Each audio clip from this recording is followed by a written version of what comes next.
la team, c'est Arcos. Bienvenue dans ce nouveau podcast où dans cette vidéo je vais vous parler du NoFap et de mon expérience à propos de ce phénomène. Depuis les années 2020, donc très récemment, il y a eu la naissance de l'ampleur du NoFap. Pourquoi? Parce que au confinement, il y a eu l'explosion des sites pornographiques et d'autres hypersexualisations qui du coup entraînent les gens dans la décadence à propos de la masturbation dévotique. Et en fait, le NoFap, ça sert justement à ça en fait.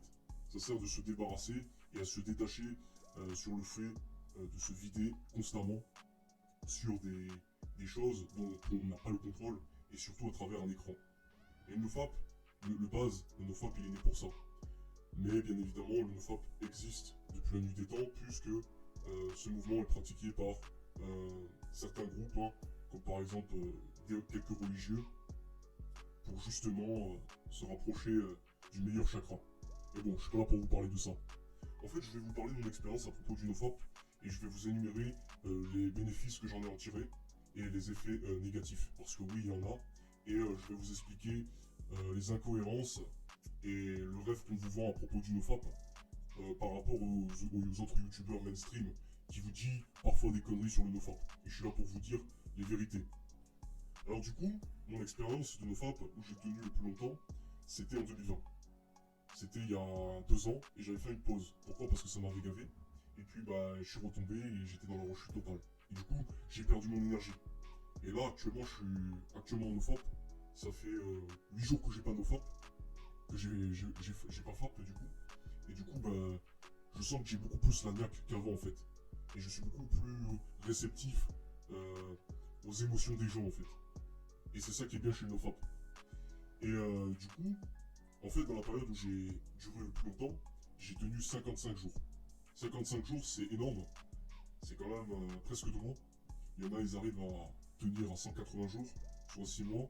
Il y en a, ils tiennent 1 an. Et voire même pour les plus déter, ils restent 5 ans dans l'abstinence. Ils touchent même pas de meuf, rien du tout. En fait, c'est eux qui se privent pour justement conserver cette énergie. Et en fait, le NoFap, ça sert justement à ça en fait. Ça sert à conserver l'énergie, notamment l'énergie masculine produite par tes couilles. Alors quand je dis l'énergie masculine, c'est bien évidemment la testostérone et tout ce qui va avec. Dans ce qu'on produit, dans le sperme, on produit de la testostérone. On produit également d'autres nutriments tels que le zinc qu'on pourra utiliser au bout de 15 jours, puisqu'à partir de 15 jours, on est en rétention séminale. C'est-à-dire que notre corps commence à réabsorber les nutriments du sperme pour le renouveler. Pour éviter d'avoir des problèmes avec la prostate, etc. Et en fait, ce qui est bien, c'est que le NoFap va vous permettre, sur le court moyen terme, surtout sur le moyen terme, va être un très gros bénéfice à propos de la productivité et à propos du social. Personnellement, quand j'ai commencé à faire le NoFap, les 2 premières semaines, j'étais agressif. J'étais agressif, pourquoi? Parce que mon cerveau était habitué en fait à FAP. Et en fait, c'est comme si tu retirais une espèce de drogue en fait. J'ai dit à mon cerveau, tu n'as pas le droit de FAP. Et le problème, c'est que quand tu FAP, vous savez très bien qu'après, vous n'avez plus envie de rien faire parce que vous êtes fatigué à cause des shoots de dopamine et d'endorphine. Et du coup, quand tu réalises que tu peux pas FAP, eh ben, tu as cette énergie que tu accumules, c'est-à-dire la testostérone, qui augmente, qui va être conservée. Et cette énergie-là, et vu que vous n'avez plus votre drogue, ça va créer une sorte de mini-frustration, et donc la niaque.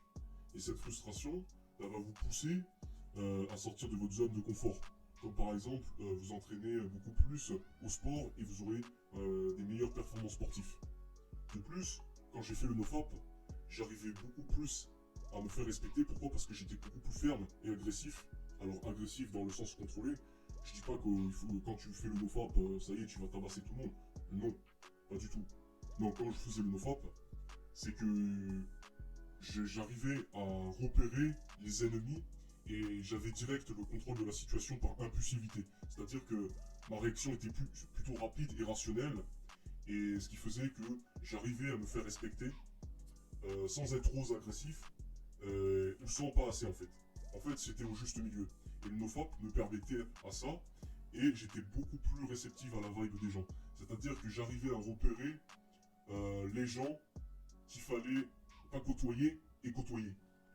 En gros, pour vous faire simple, s'il y avait des gens, tu les sentais pas dans leur manière de te parler, eh ben ton instinct te disait attention, il ou elle, il y a un truc qui te cache. Il y a une couille dans le pâté, il vaut mieux que tu les cutes parce que sinon ça va partir en couille.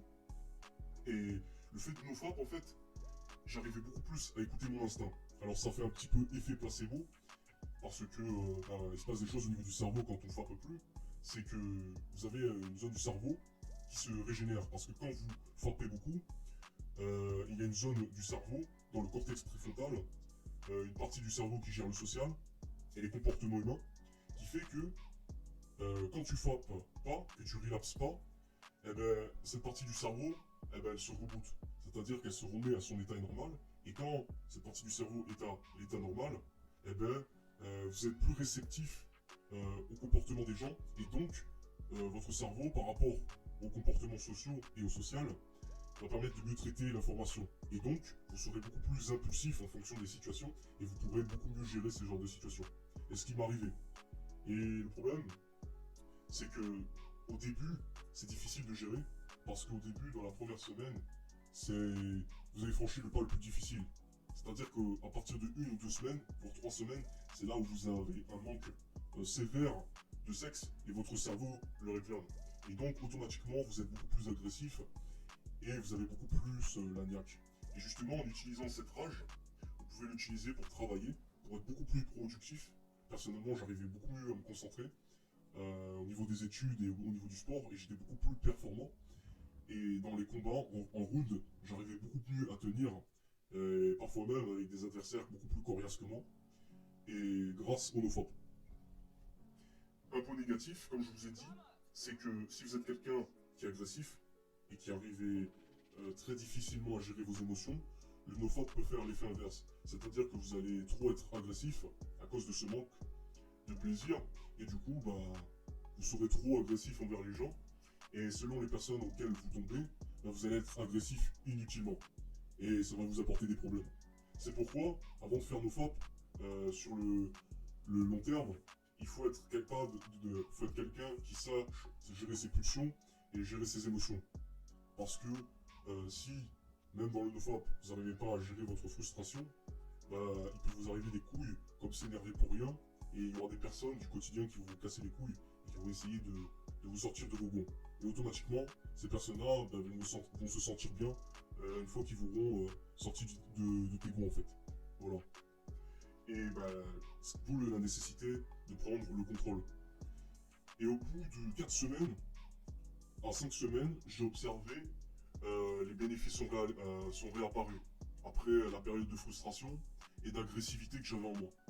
J'étais beaucoup plus calme, beaucoup plus serein, beaucoup plus ouvert socialement, et j'arrivais beaucoup mieux à me connecter socialement en fait, notamment avec les filles.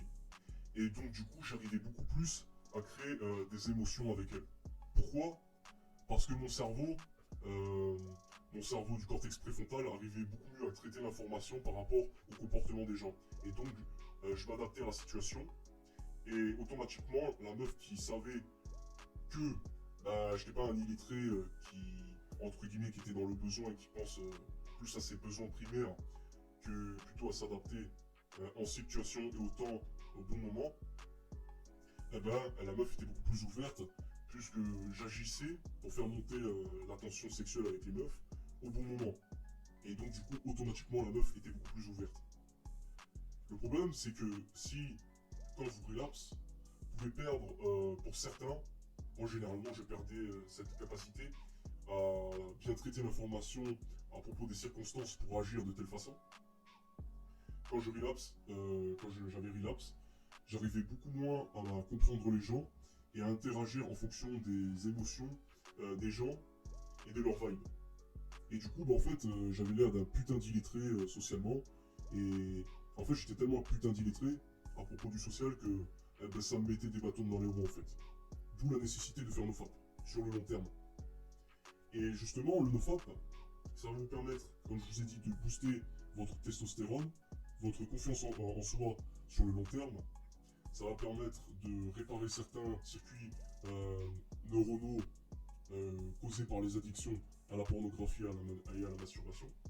Et donc, du coup, ces circuits neuronaux qui vont être réparés, ben, ça va vous permettre d'être beaucoup plus fluide socialement, beaucoup plus intelligent socialement, et vous aurez plus de capacité à être créatif, et vous serez beaucoup plus productif. Et en fait, ben, grâce au NoFap, j'arrive beaucoup à faire des vidéos calmement, sans stresser, en parlant de tout et de rien, et en disant ce que je pense, très clairement, normalement. Alors qu'avant, quand je fappais, souvent, j'étais incapable de parler de manière fluide et calme. Et automatiquement, le fait de parler vite, bah, ça met les gens dans la basse vibration, et les gens bah, seront très peu réceptifs, voire même ils seront sur la défensive, puisque vous êtes quelqu'un de stressé. Aussi, sur le court terme, un point négatif que j'ai relevé du NoFap, c'est qu'au bout de 1 à 3 semaines, pour certains, le NoFap, comme je vous ai dit, non seulement il va vous augmenter votre agressivité, que ce soit positif ou négatif, mais aussi vous allez stresser un peu plus. Vous allez stresser un peu plus puisque votre cerveau va continuer à réclamer sa dose de dopamine. Et il va vous stresser pour vous mettre en pression pour avoir justement cette récompense. Et au début, ça va être très difficile, c'est pourquoi la plupart des gens ils relapsent au bout de 2 à 3 semaines.